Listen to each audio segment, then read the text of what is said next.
señor Julio César Mateus, experto en educación, comunicación y nuevas tecnologías, a propósito de una iniciativa y de un programa que viene desarrollando Fundación Telefónica, que consiste en la capacitación de maestros de distintas regiones, capacitación en innovación, en tecnologías para la educación, que es uno de los campos que más revolucionarias perspectivas presenta.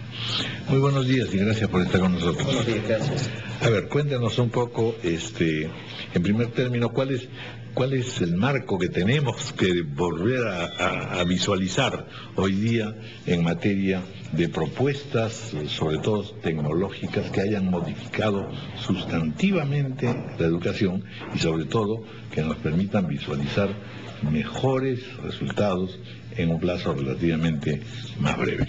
Bueno, mientras nosotros estamos hablando, es bastante probable que se estén creando nuevas tecnologías, se estén creando nuevos dispositivos, de modo tal que existe una conducta o una actitud, que es la que debería tener todo profesor, de estar permanentemente al tanto de qué cosa es lo que está pasando en materia tecnológica. El reto de la actualización. Yo creo que sí. En todas las áreas, por cierto, sí, pero particularmente en el campo educativo, ¿no? Donde muchos de nuestros profesores, yo creo que históricamente han sido formados más bien para la reproducción y no para la producción de tecnología. Sobre la idea de que la historia es siempre la misma. Exactamente. Entonces, el gran reto aquí, como país, dentro de otros retos en el sector educativo, es la innovación. ¿Cómo generar docentes innovadores?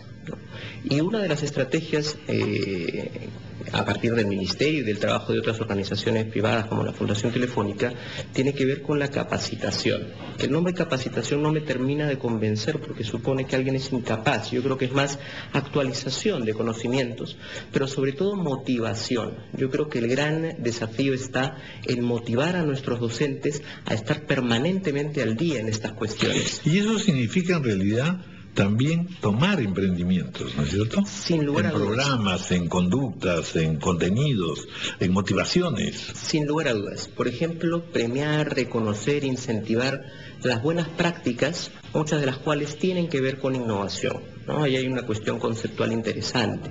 Una innovación no es necesariamente, o mejor dicho, una buena práctica no es necesariamente una innovación. Una buena práctica puede ser, por ejemplo, dialogar con el padre de familia, que eso es una actitud que debiera ser permanente, ¿no? Por defecto. Pero sí se puede innovar. Y a propósito de la innovación, también hay muchos conceptos que creo que es importante aclarar. Por ejemplo, la innovación no depende de la tecnología.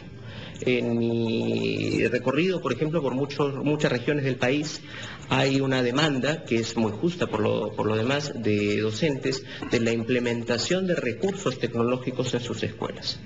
Eso es atendible, ciertamente. Por ejemplo, ¿cuáles recursos? Por ejemplo, computadores, claro, ¿no? Que creo que es el recurso más evidente. Que es la magia ya también, ¿no? Porque exactamente. Uno siente que la educación ya se renueva si yo tengo una computadora. Y entonces el maestro se siente innovador por hacer lo mismo que hacía sin la computadora, pero con la computadora. Yo cuando estaba en la universidad recuerdo que recién se empezaba a utilizar el PowerPoint famoso. Y entonces decíamos, el profesor X utiliza PowerPoint, vamos a matricularnos con el profesor. Hoy día mis alumnos en la universidad se preguntan quién no usa PowerPoint, porque eso es mucho más innovador. Es decir, ya llegó un punto, ¿no es cierto?, de desfase, donde simplemente estábamos reproduciendo lo mismo que hacíamos en la pizarra. Entonces, el tema de la exigencia de la tecnología muchas veces está dado por una moda, que yo creo que hay que corregir e ir más bien hacia el tema de la actitud emprendedora. Pero uno no puede ser emprendedor, ni puede mucho menos ser innovador, si no se equivoca.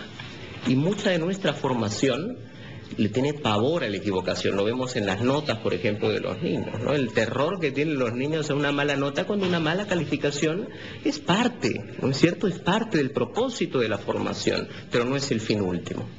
En esta reunión que han sostenido ustedes con 82 maestros, estoy bien informado, la semana pasada, ¿qué tecnologías nuevas, qué programas nuevas se han puesto a la disposición de estos maestros? Porque la computadora es algo genérico. Correcto. Pero ¿qué programas hay ahí que se puedan usar beneficiosamente en las escuelas?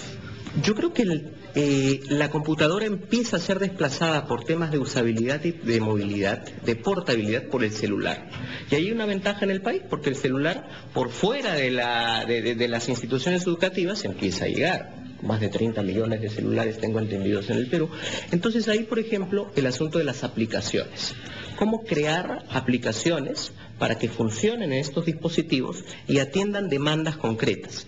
Sin embargo, el tema de las innovaciones, y esto es otro de los temas que nos preocupa, no es universal. Es decir, aquella innovación que resulta y tiene éxitos en la región de Lima, no necesariamente tiene que ser exitosa en la región de Puno, porque las demandas, las dificultades y los contextos, como bien sabemos, son muy diversos. Entonces, se trata de nuevo, voy un paso más atrás, de una actitud del maestro permanentemente al tanto de lo que pasa, pero también permanentemente al tanto de qué cosa, cómo puedo importar, digamos, esa práctica y cómo puedo adaptarla. Yo creo que la innovación tiene más relación con el hecho de adaptar que de inventar. No se trata de inventar de cero, se trata sobre todo de adaptar. Y en esta reunión específica con 82 maestros, ¿qué tipo de cosas han adaptado? Sí, por ejemplo, se han realizado talleres de aplicaciones, ¿no? De aplicaciones educativas, y hay profesores que desarrollan sus propias aplicaciones.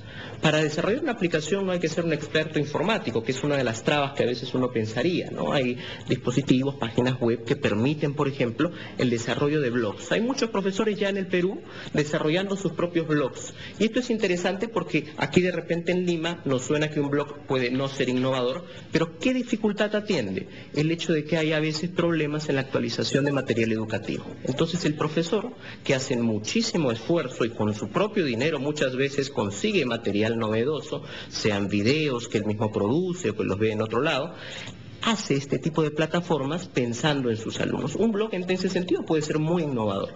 Hay una disciplina que a mí me parece particularmente importante y a la cual se le da poco interés, que es la geografía, puesto que nuestro país es complejo y descubrimos cuando hay crisis que no nos conocemos unos a otros, que no nos comunicamos. Ahora disponemos de mapas formidables digitales. ¿Están usándose estos mapas en las escuelas?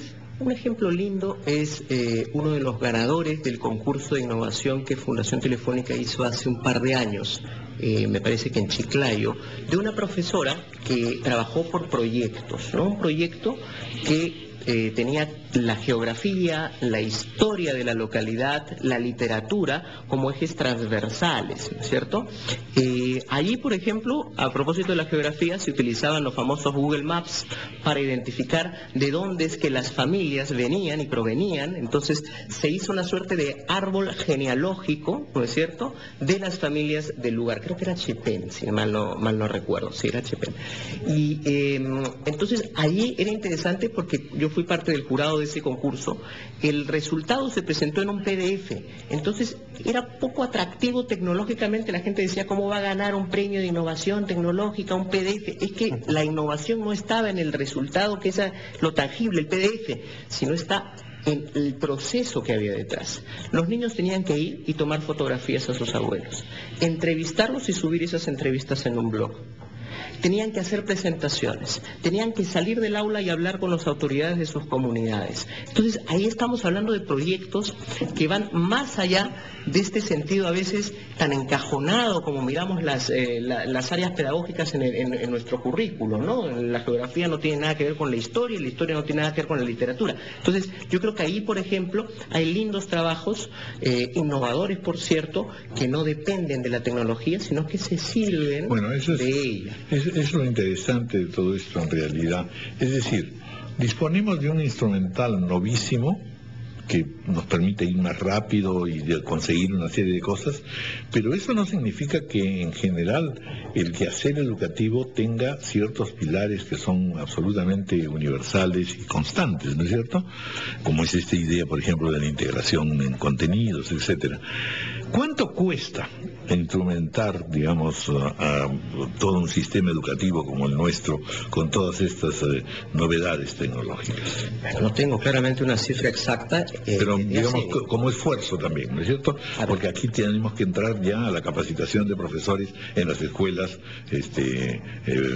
magisteriales, ¿no es cierto? Y en las propias universidades, en las facultades. Y es donde creo que está la madre del cordero, ¿no es cierto? Uno de los inicios de este círculo vicioso está, creo yo, en la formación de los docentes. Seguimos formándolos con las mismas rutas convencionales. Ahí hay un atraso, ¿no?, tremendo. Entonces, uno es implementación. conectividad. Efectivamente no podemos hablar de estas cosas si no hay acceso a una computadora con internet. Ahora hay, por ejemplo, empresas privadas que están desarrollando tecnología y hay esfuerzos interesantísimos de padres de familia para la compra de esas tecnologías. Sin embargo, estamos pasando del paradigma de la provisión, o sea, de la implementación material, a la apropiación. Porque en muchos casos ya existía esta conectividad, pero no se sabía qué hacer con ella. Entonces el reto, por ejemplo, si antes había dificultad para el acceso a la información, hoy si quisiéramos aprender a pilotear un avión en este momento, pues tendríamos una cantidad de información a nuestra disposición. El asunto es qué nos motivaría a hacerlo. Entonces cambia el chip, cambia el paradigma del profesor, del administrador de información al motivador, ¿no? Y ese es otro de los retos importantes. Yo creo entonces, en primer lugar, que el tema de terminar de conectar a Internet todas las escuelas y de hacer trabajos intrarregionales con esa conectividad. O sea, no se trata simplemente de poner Skype en un colegio para que hablen con el extranjero, sino que pueden hablar de una región con otra. El hecho de compartir experiencias es maravilloso. Siempre se ha dicho que la educación pues tiende a ser centralista y tener como foco de identidad pues la capital, ¿no es cierto? Y que en el Perú ha faltado mucho de desarrollo regional e interregional. De modo que las tecnologías no están reñidas con esta posibilidad de interiorizar en nuestra propia realidad, nuestros conocimientos, nuestros comportamientos, etcétera. Yo creo que es el mayor de los aliados, la tecnología, y hay mucha tecnología gratuita, de acceso abierto, libre, no es necesario comprar ningún tipo de software ni de aprender, por ejemplo, ¿no? Bueno, muy interesante. Muchísimas gracias, Julio César Mateos. Lo vamos a invitar otra vez para conversar ya sobre realidades del Ministerio de Educación hoy día y todas las reformas que estamos haciendo. Muy interesante. Muchas gracias.